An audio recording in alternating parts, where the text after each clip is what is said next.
Tous ceux qui ont aménagé leur fourgon et tous ceux qui y pensent se posent ou se sont posés cette question, comment s'organiser au mieux ? L'aménagement de fourgon demande pas mal d'abnégation et beaucoup d'organisation. Se lancer comme ça, sans se préparer et en pensant que c'est facile, est la meilleure manière pour galérer encore plus. Dans cette vidéo, je vais t'expliquer comment j'ai procédé pour l'aménagement de Maurice, qui est un van plutôt sophistiqué, avec pas mal de technologies différentes embarquées. J'ai lancé cette chaîne il y a 5 mois maintenant par la vidéo du Van Tour de mon fourgon. J'ai décidé de prendre les choses à l'envers par rapport aux autres et de montrer le résultat final avant de montrer toutes les étapes pour y arriver. Et cette vidéo marque la fin de cette série dédiée à l'aménagement et retrace l'ensemble du processus depuis la réflexion initiale jusqu'à l'homologation VASP. Comme la plupart de ceux qui ont décidé de se lancer, j'ai commencé par regarder des dizaines de vidéos de Van Tour sur YouTube durant les premières semaines. J'en bouffais matin, midi, soir et nuit. Des vidéos de particuliers, des vidéos d'aménageurs et même des vidéos de véhicules de constructeurs. Et quasiment à chaque vidéo, je me disais « Ah ouais, c'est ça que je veux ». Et du coup, je changeais d'avis 10 fois par jour. Je me suis enfermé dans un tourbillon d'images et d'idées dans lequel je n'avais plus aucune cohérence. Ce qui m'a permis de me ressaisir, c'est d'arrêter cette recherche d'idées effrénée et de prendre simplement un papier et un crayon et de formaliser ce que je voulais faire avec mon fourgon. Et ça, c'est la première étape primordiale si on veut se lancer dans un aménagement. Déterminer son programme. Parce qu'il est évident que partir seul à l'année dans des conditions météo extrêmes ou partir en famille le week-end et pendant les vacances ne pourra pas aboutir au même aménagement. Tout l'aménagement et même le choix du porteur seront impactés par ça. Et il est donc absolument nécessaire de commencer par là. Dans mon cas, le programme était de vivre et travailler en voyage, dans des destinations qui pouvaient être aussi bien tempérées que extrêmes, en fuyant le plus possible les airs, les campings et les villes. Du coup, à partir de ce programme, j'ai pu tirer cette liste de conditions à respecter pour le véhicule et son aménagement. Un fourgon de 6 mètres, donc un L3. En étant seul, j'avais pas besoin de plus, mais en vivant et travaillant à l'année, il devenait difficile de prendre plus petit. Une hauteur de H2 pour pouvoir tenir debout dedans, mais en restant sous les 2,50 m pour passer à peu près partout. Et certains ponts à Istanbul m'ont montré à quel point c'était important, même si bien entendu, les barres à 2 mètres, c'est pas possible. Un moteur puissant pour pouvoir rouler sur des routes de montagne avec d'énormes montées et pouvoir limiter la consommation le reste du temps avec un moteur qui ne force pas. Et accessoirement, un moteur puissant permet d'avoir un alternateur à forte capacité et c'est important pour l'autonomie électrique, on va y revenir. Ensuite, une isolation maximale et un soin important apporté au circuit d'eau pour limiter le gel. Ça m'a directement mené à l'installation d'une cloison de séparation isolée entre la cabine et la cellule et donc ça a limité beaucoup les choix d'aménagement. Ne pas dépendre du gaz pour ne pas être tributaire de la logistique liée à ce carburant et la difficulté à en trouver dans certains pays. Mais bien sûr, qui dit pas de gaz, dit gros système électrique. Et j'en avais de toute manière besoin pour travailler et être indépendant des airs et des campings. La condition suivante est liée. Quitte à être très autonome en électricité, autant aller au bout de l'idée et l'être aussi en eau avec filtration et stérilisation et en produits frais avec un grand frigo. Et l'installation de toilettes sèches permet là aussi de diminuer la dépendance aux aires de service. Un autre élément était une grande soute pour avoir ce qu'il me faut pour vivre à temps plein, bricoler en cas de pépin et emporter un vélo électrique pliable, seule option dans les villes que je souhaite tout de même visiter. Ensuite, un espace dédié au bolo avec tout le matériel et le confort nécessaire. Et enfin, une grande douche avec toujours de l'eau chaude et qui ne soit pas encombrée avec les toilettes pour être confortable en hiver. Voilà, ça c'est la liste vraiment de base sur laquelle je me suis appuyé pour l'aménagement de Maurice.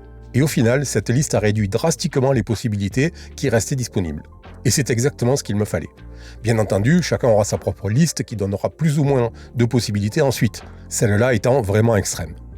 Une fois cette liste établie, j'ai pu passer à la seconde étape qui s'est avérée très longue. Trouver la bonne formule d'aménagement pour que tous les éléments de la liste arrivent à être pris en compte. Et pour ça, j'ai utilisé le logiciel VanSpace 3D. Il y a d'ailleurs une vidéo dédiée sur la chaîne. J'ai fait une bonne quinzaine de plans et finalement, j'ai choisi le premier qui était le seul à répondre à tous les éléments de ma liste. Ça m'a aussi permis de valider le choix de mon porteur, dans la série Boxer Jumper Ducato, en H3 L2 et 160 chevaux minimum. Pourquoi un de ces modèles ? Parce que ce sont ceux qui ont la plus grande largeur intérieure à 1 mètre du sol et que c'était important pour une longueur de lit de 1,90 m tout en gardant une bonne épaisseur d'isolation. J'ai aussi fait les schémas pour le chauffage, l'électricité et l'eau. Je n'ai par contre pas modélisé les meubles au millimètre près afin de garder des marges d'organisation le moment venu, sachant que j'allais le faire de manière très artisanale directement dans le fourgon. Compte tenu de mes impératifs, je pensais que ça risquait d'être long pour trouver la perle rare et j'ai profité de ce temps pour la troisième étape, à savoir lister et commander la majorité du matériel dont j'avais besoin avec l'Armaflex et l'Alubutile en priorité pour l'isolation. Mais il se trouve que mes craintes de délai pour la 4e étape, qui consistait à chercher le porteur, se sont avérées infondées. J'ai eu pas mal de bol puisque je l'ai trouvé en moins de 2 semaines sur le site de la centrale. Un voyage pour aller le voir et 3 jours après, un autre pour aller le récupérer. C'est un Peugeot Boxer L3H2 de 165 chevaux qui avait un peu plus de 100 000 km et que j'ai payé 17 000 €, avec une garantie de 1 an. À la réception de la carte grise, j'ai immédiatement fait la demande du barré rouge ou COC chez Peugeot en vue de l'homologation VASP. À peine rentré des quelques centaines de kilomètres, je me suis mis au boulot et c'est là qu'on entre dans le vif du sujet de l'étape 5 qui est l'aménagement à proprement dit. Je vais diviser cette étape en plusieurs sous-parties pour rester cohérent. Dans la première partie de l'aménagement à proprement dit, il y a le nettoyage, le traitement de tous les points de rouille et le rebouchage de tous les trous dans le plancher. C'est une étape importante si on ne veut pas que le fourgon se dégrade trop vite. Ensuite, l'étape suivante, c'est la réalisation du sol. Donc pose des tasseaux, de l'armaflex et de l'OSB pour pouvoir travailler ensuite tranquillement par-dessus. La troisième étape, c'est le démontage de la capucine d'origine pour isoler la tôle à cet endroit. La volonté d'avoir un grand placard dans la capucine imposait de bien l'isoler pour éviter les retours de froid à chaque ouverture. Ça m'a aussi permis de laisser en attente les tasseaux pour ancrer la paroi de séparation entre la cabine et la cellule. Ensuite, la quatrième étape, c'est la pose des tasseaux sur toutes les parois et le plafond et le passage de tous les câbles électriques qui devaient passer dans les renforts de carrosserie. Les tasseaux sont collés vissés avec du Sika 552.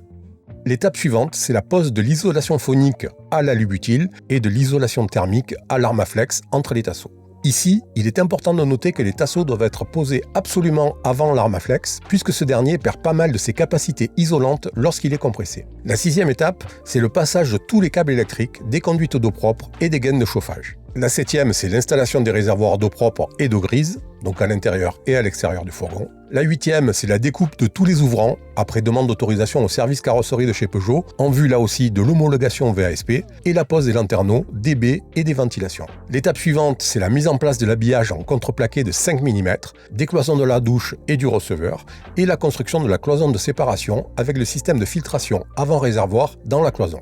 J'en ai profité aussi pour faire le coffre escamotable pour mon écran de travail.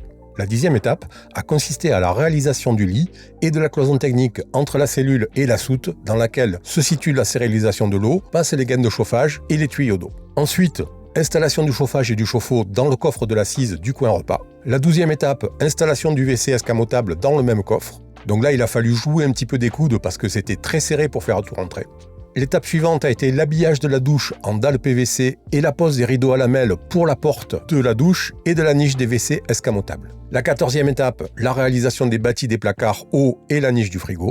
Étape suivante, réalisation du meuble de cuisine avec l'évier et la plaque à induction. Ensuite, il a fallu reboucher à l'enduit toutes les têtes de vis dans le placo, faire une sous-couche de peinture blanche et poser du plaquage bois partout sur la surface intérieure. Sur le mur de la cuisine, j'ai plutôt posé un revêtement PVC et ensuite de la feutrine sur les zones où l'armaflex n'était pas recouvert de bois. L'étape suivante, c'était la pose des prises et l'installation du coffre électrique dans la soute. Ensuite, réalisation et pose de toutes les portes de placard et de tiroirs, dont le tiroir vertical avec la façade arrondie qui m'a demandé vraiment beaucoup de temps. Ensuite, construction du coffre pouf à l'entrée du fourgon et pose de la table sur un pied lagoon.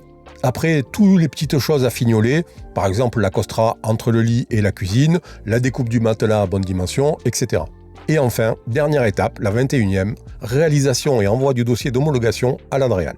Alors bien entendu, tout ça ne s'est pas fait absolument séquentiellement. Il y a certaines étapes qui se sont chevauchées, des fois sur 2 ou 3 étapes consécutives. Mais ça, c'est à voir au fur et à mesure de l'aménagement et des fonctionnalités dont on a besoin.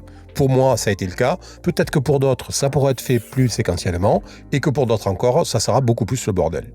Voilà, à ce moment-là, ça faisait exactement 6 mois que je vais acheter le porteur et il était totalement aménagé. J'ai d'ailleurs tout quitté quelques jours après pour m'y installer à temps plein. À noter qu'il a fallu encore 6 mois de plus pour que toute la paperasserie soit complète. À savoir les rendez-vous pour les contrôles en vue de l'homologation, la réception des dossiers, puis la réception de la carte grise. Dès que cette dernière est arrivée, je suis parti pour 5 mois dans l'Est de l'Europe et en Turquie pour mon premier road trip. Ça fait maintenant plus d'1 an que je vis et travaille à bord et je suis désormais en Norvège. Si toutes ces étapes d'aménagement t'intéressent, tu trouveras beaucoup de vidéos sur cette chaîne et n'hésite pas à aller voir celle en particulier qui devrait répondre à certaines de tes questions. Allez, à la semaine prochaine, ciao!